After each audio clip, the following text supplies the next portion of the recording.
Parti de Brest il y a 46 jours, le dimanche 7 janvier, Charles Caudrelier est actuellement aux Açores à l'abri depuis mercredi matin.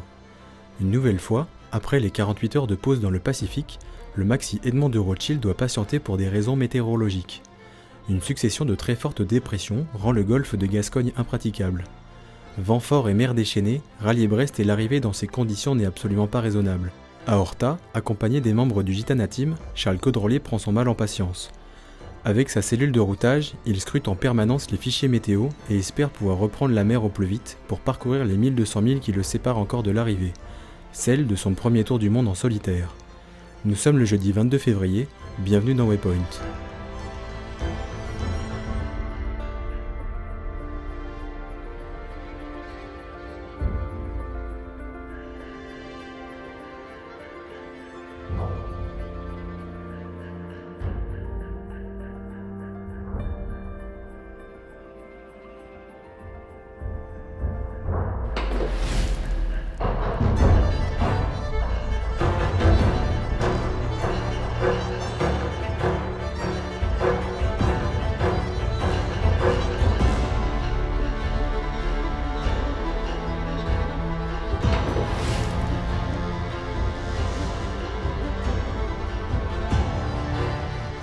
Et voilà, de retour dans l'Atlantique Nord, enfin. On nous accueille avec un beau soleil. Le Maxi Edmond de Rothschild de l'hélicoptère de la Marine nationale. À vous. Bonjour. Comment se passe la course pour toi depuis le nord du Brésil jusque-là, jusqu'à ce matin, c'était gras sur gras, c'est chaud. On suit tes exploits depuis plusieurs semaines, parce qu'on est parti en mer la même semaine que toi. Et du coup, tous les jours, tous les marins du bord suivent avec beaucoup d'intérêt toutes les courses, et que ce soit toi et les autres concurrents. On va repasser une dernière fois, et ensuite pour nous, ce sera l'heure de rentrer vers notre poste régate. La lumière, la lumière du Nord. Un beau petit grain, ça s'est bien rafraîchi. On approche des Açores, demain après-demain. On avance doucement, tranquillement, et on regarde la météo pour une arrivée dans le week-end, j'espère. Changement d'ambiance ce matin, j'arrive dans le nord, le cyclone est d'accord, nous sommes en train de passer au nord. Fini les tropiques, et les lumières sont beaucoup plus belles. Voilà, derrière moi. On distingue l'île d'Horta. Donc la décision a été prise de s'arrêter à Horta.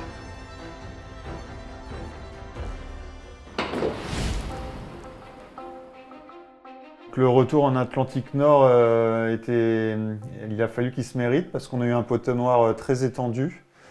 Ça a duré 2 à 3 jours avec des vents très faibles. Ça a commencé le long du Brésil. Puis après, le poteau noir dans une position un peu plus classique. En tout cas, beaucoup de petits temps et ça a mis les nerfs de Charles à dure épreuve. Donc une fois sorti du poteau noir, on touche enfin le Graal, c'est-à-dire les alizés. Donc le vent des alizés, en fait, c'est le vent qui est créé par la haute pression, l'anticyclone des Açores, qui était un petit peu compressé sur l'Afrique en raison de grosses dépressions dans le nord de l'Atlantique. Et donc la flèche jaune, c'est vraiment le vent qui est créé par cet anticyclone et ce vent d'alizé, en fait, qui est quasiment tout le temps présent sur cette partie du globe et qui nous permet d'avancer à peu près sereinement pour remonter l'Atlantique. C'est pas toujours un vent facile, ça crée un petit peu de mer, c'est un vent un petit peu instable avec des grains, mais en tout cas c'est une manière de remonter au pré relativement rapidement.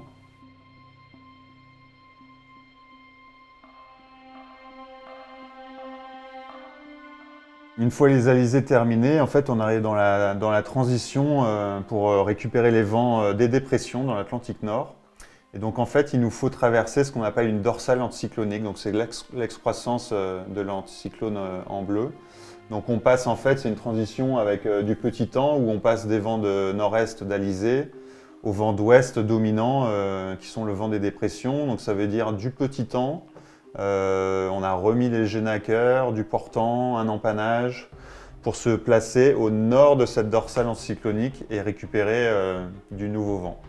Et là, malheureusement, à l'approche des Açores, on s'aperçoit que, enfin, on le voyait déjà depuis quelques jours, mais que voilà, il y a un vaste ensemble dépressionnaire très très violent dans le nord de l'Atlantique, qui va jusqu'en Islande. Et la dépression, elle s'étend vraiment sur tout le nord de l'Atlantique.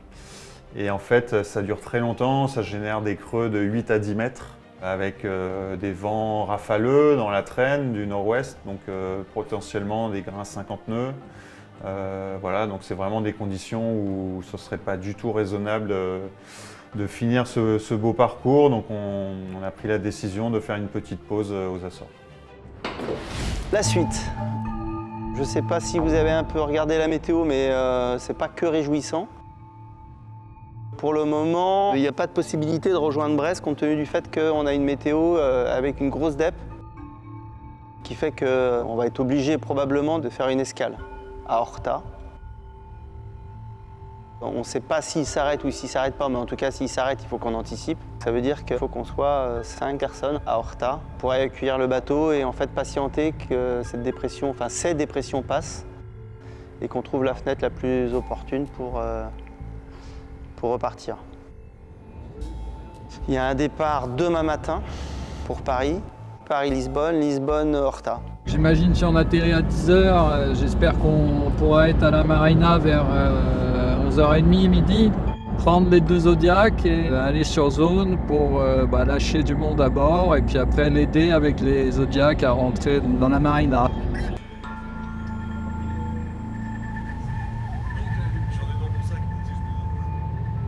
Là on le rejoint, dans 3 heures, le temps de prendre l'avion à 8 h. D'atterrir là-bas à 9h45. Il est juste devant la marina. Il patiente devant la marina en nous attendant. Il est arrivé un peu plus tôt que nous. Ah ouais, on voit une voile là-bas. Ouais.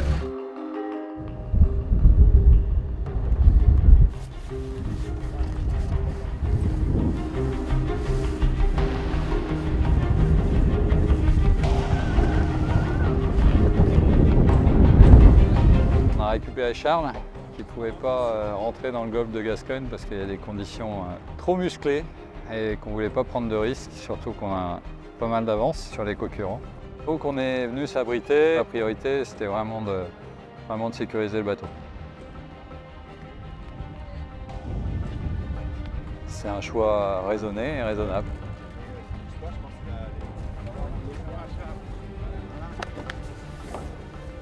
On a trouvé Charles plutôt en forme. On a été surpris même de le trouver aussi en forme. Moi, je pensais que vous aider tout l'après-midi puis dormir cette nuit. Aussi au taquet, prêt à continuer sa course. Et il était à fond et il ne voulait même pas aller se coucher, ni prendre de douche. Il voulait continuer à nous aider, continuer à être sur le bateau. Donc non, il est à fond et il est toujours en course.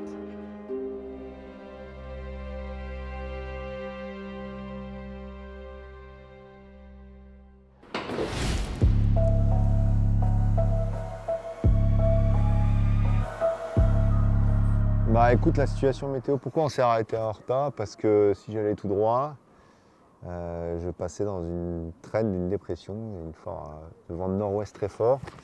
On attendait 10 mètres de mer. Là, j'ai vu qu'il y avait des mesures à 11 mètres 50 cette nuit déjà, alors que c'était plutôt prévu 6-7. Voilà. Et un vent très irrégulier, en fait, le vent de nord-ouest avec des grains très forts. Et en fait, c'est pas le vent moyen qui pose un problème et il est souvent très sous-estimé dans les modèles. On rajouterait de toute façon 20% au modèle en général. Donc si quelqu'un regarde la météo à terre et qu'il voit 35 nœuds, souvent c'est 20% de plus dans ces conditions-là. Plus les grains, on rajoute 20%. Donc ça peut faire des vents à 100 km/h. On voit qu'en France, c'est la tempête et il va y avoir la tempête. Donc voilà, la décision a été prise de ne pas y aller parce qu'on a une avance importante et qu'on a un bateau qui a fait un tour du monde. J'ai ce luxe de pouvoir m'arrêter. Voilà, donc on a fait ce choix-là, qui n'était pas simple parce qu'évidemment on a envie d'y arriver. On avait aussi envie de ne pas faire d'escale. J'étais vraiment pas obligé de m'arrêter. Le bateau, évidemment, n'est pas en parfait état, mais il était tout à fait capable de. Mais voilà, prendre un risque, c'est un peu la roulette russe. Il a moindre avarie, voilà. Et puis derrière, en plus, ça s'enchaîne. La météo est très mauvaise derrière pendant quelques jours. Donc voilà, la décision a été prise de. Sans doute, on n'aurait pas pris la même décision avec un bateau 50 000 derrière, on aurait tenté de passer. Mais là, pourquoi à part par ego ou par... voilà. Donc c'est la sagesse l'a emporté sur l'impatience et l'ego.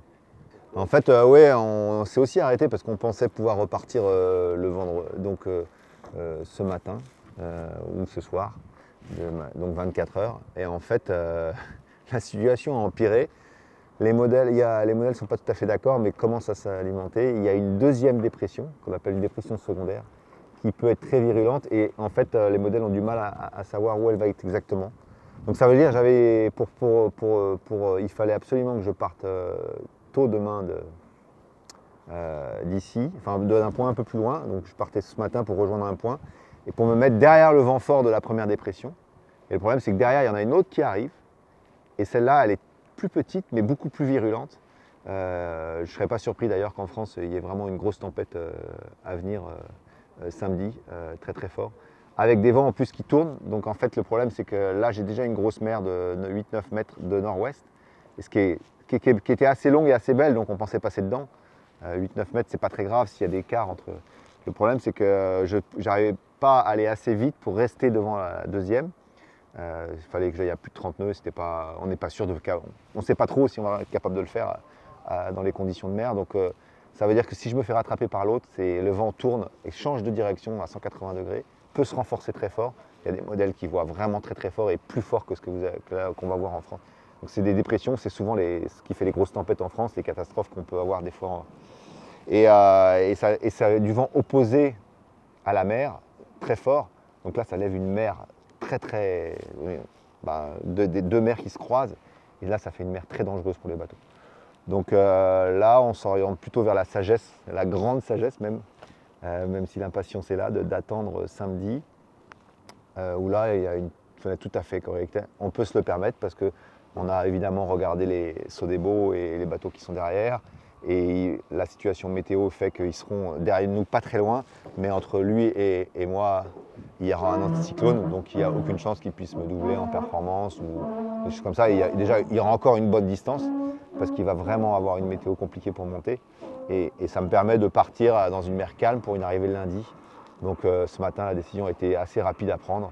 On n'a pas envie de tenter le diable ce soir, et on va attendre. Et ça peut tomber pas mal, parce que je suis né le 26 février, j'aurai 50 ans, et je crois que ça va faire 50 jours. Donc il faut croire aux signes. Une arrivée le lundi, ça serait pour mes 50 ans.